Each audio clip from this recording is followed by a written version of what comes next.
Welcome back. Today I am deep cleaning, decluttering, and organizing my laundry room. This space was a complete disaster and desperately needed a major transformation. Today I'm finally tackling that space. This is one of those areas for me that just got pushed down the priority list while life kept moving, and honestly, it shows. If you've ever had a space like that where the mess builds up quietly, then suddenly it feels too overwhelming to even start, I want you to know that you're not alone. In fact, this is totally normal, especially as a busy mom. So today we're giving this space the reset it deserves. No shame, no guilt, just real life and real progress. If you're excited for this transformation and want to see more like it, make sure you subscribe and let's do this.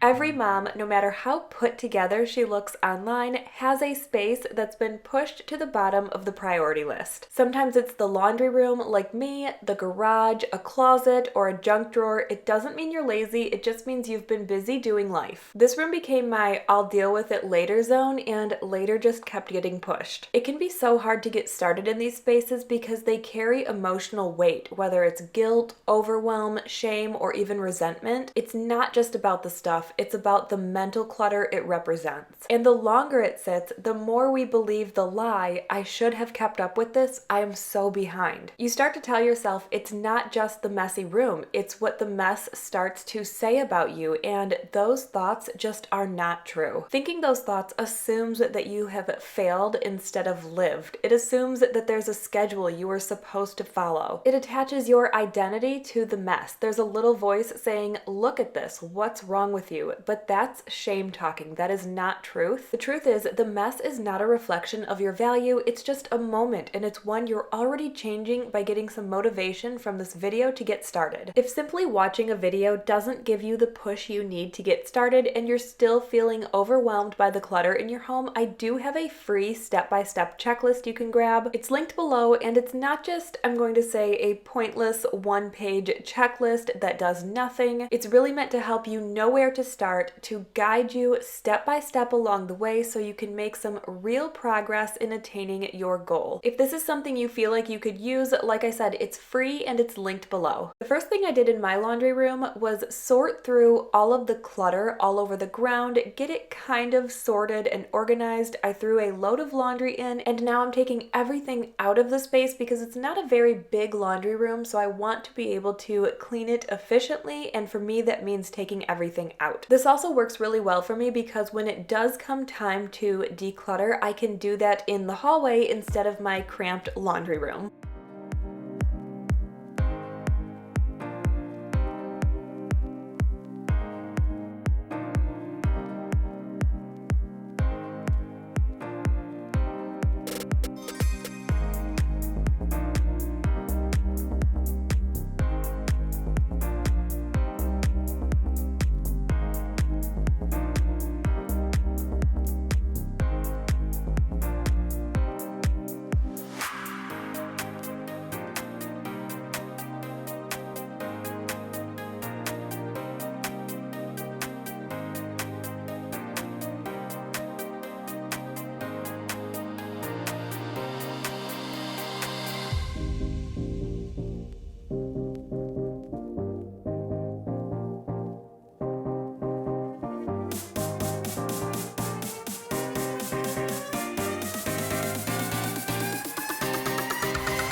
At this point, everything has been emptied out of this room, and I'm going to start with the floor. I'm sweeping first. I could totally vacuum in here, but I just decided to grab a broom and start sweeping. Once I'm done with this, I'll go ahead and wipe down all of the baseboards. That way the whole floor area is nice and clean, and I can continue on from there. It's really important to remember that your home doesn't have to be spotless to be full of love. A mess does not define your worth or ability. You can have a forgotten space that's really low on the priority list, and that doesn't make you a bad mom or a bad homemaker. You're still capable and you're still allowed to start. The fact that you're even thinking about resetting means you've already started to move forward. Just remind yourself that the space got messy because you've been pouring your energy into other things that mattered. That's not failure, it's motherhood. And you don't need the perfect plan to start either. You just need a starting point. You can start by clearing one surface, wiping something down, tossing one bag of trash. Progress creates motivation, not the other way around. And I walk you through this in my free decluttering checklist, one step at a time. So if you're watching this and feeling inspired to declutter your own space, like I said, I created a simple step-by-step decluttering checklist that walks you through exactly how to get started, even if you're overwhelmed.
Now that the floor and baseboards are clean, I'm going to move on to some more dusting. I'm dusting the cords, the washer and dryer, emptying the dryer vent. Whenever I wash clothes in my washer, it kind of moves forward a little bit, so I'll be pushing that back into place and washing the sink. If you do have a messy space like my laundry room, just know that it's not a reflection of your character or your value or your parenting. It's just a space that got pushed aside because you were prioritizing something else and now you're ready to give it some attention. It's not about being behind, it's about being human. Life has seasons. Some rooms fall behind because we've been showing up somewhere else. Whether it's for our kids, our families, our own sanity, there's no shame in that. It's just a room and rooms can be reset. Not only can rooms be reset, you can also reset in other areas of your life too. You can reset your expectations, your routines, your energy, your relationship with your home, your identity, your habits, your mindset, and so many different areas. I feel like knowing that just reminds you that nothing is permanent and there's room for change.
Something kind of funny, I don't think we have ever used this sink in my laundry room for any reason whatsoever. Before taking everything out of my laundry room, there was actually a pile of stuff in this sink. I'm gonna go ahead and call it the reset sink instead of the reset bin because we were just putting stuff in here that didn't belong in the laundry room. So once I'm done cleaning out the sink and the dryer vent, it's time to start the decluttering process. And if you've already grabbed my free decluttering checklist and want to take things a step further, I've been working on something really exciting, my Quick Start Decluttering Toolkit. It's a deeper dive into how to reset your home with resources that can actually help you create a real plan without the pressure. If this sounds like something you need, keep an eye out, it's on the way.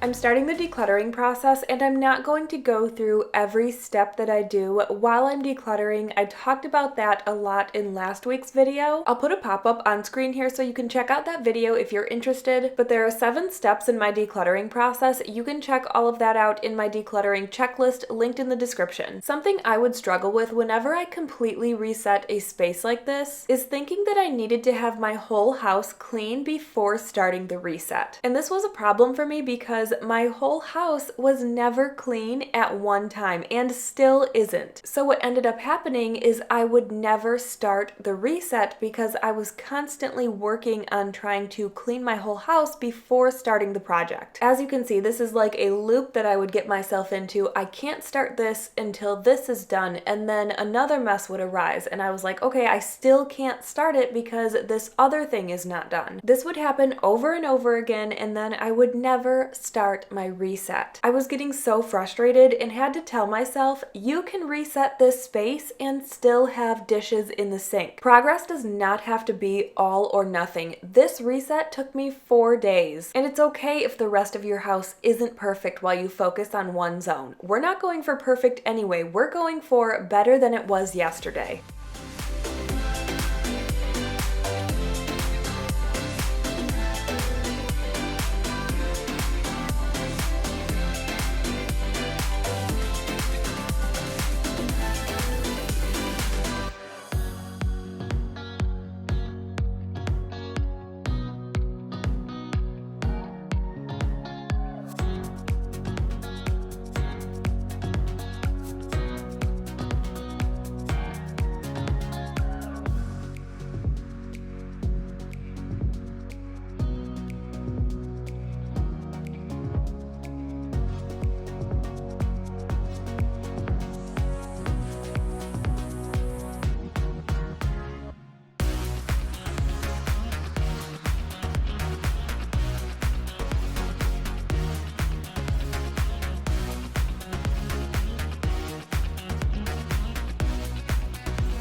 These are some baby clothes that I'm just not quite ready to let go of yet. I don't know if we're done having kids. I did go through and pick and choose which ones I wanted to keep. I made sure to get rid of the ones that were ripped or stained, but since we're not sure, they're just not something I'm ready to let go of yet, and that is okay. There were also a couple of other things in there. I'm actually going to take the whole basket downstairs rather than taking a storage container up here and then having to take that storage container back downstairs. I'm just going to take the bucket downstairs with the clothes and put them in in the storage container. When we first moved into this house, I had this cart in the laundry room because we had quite a few other items on it. Now I only have about 5 products in my laundry room. I've definitely figured out my favorites, the ones that work the best, and those are BioClean laundry detergent, dryer balls, I have some bluing for my whites, Miss Mouth's stain remover, and a washing machine cleaner from Molly's Suds. A mistake that I think a lot of people make is buying organization methods you think will work before cleaning and decluttering a space. Then once you get into the process of things, you realize what will actually work and what you chose at the beginning may not be the best option. Because if you think about it, you don't know what you're going to declutter until you're actually decluttering. So once you've gone through that process,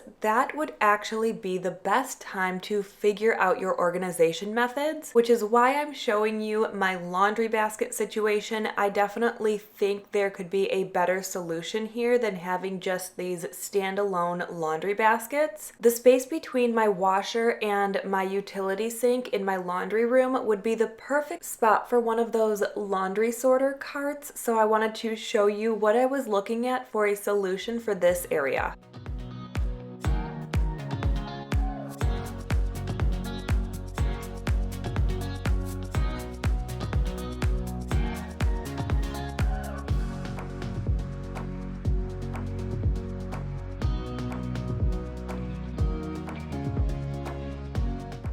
I've realized that most messes aren't just mess, they're usually the result of clutter, and by clutter, I don't mean too much stuff. I've gotten comments before when I use the word declutter, like, I didn't see you get rid of anything, I didn't see a garbage bag here. Decluttering to me doesn't just mean getting rid of things. Sometimes things don't have a home or stuff piles up in places where it doesn't belong. That is still clutter because it gets in the way of how I want my space to function. Decluttering is about making decisions, creating order, and giving every item a clear place or a clear exit. I've said this before, I am not a minimalist. As a mom of 4, I don't want to try to live with as little as possible, but I have learned that decluttering is the answer when things start to feel overwhelming. To me, decluttering is not about having as little as possible, it's about having less of what's in the way. Less distraction, less overwhelm, less mess that keeps creeping back in.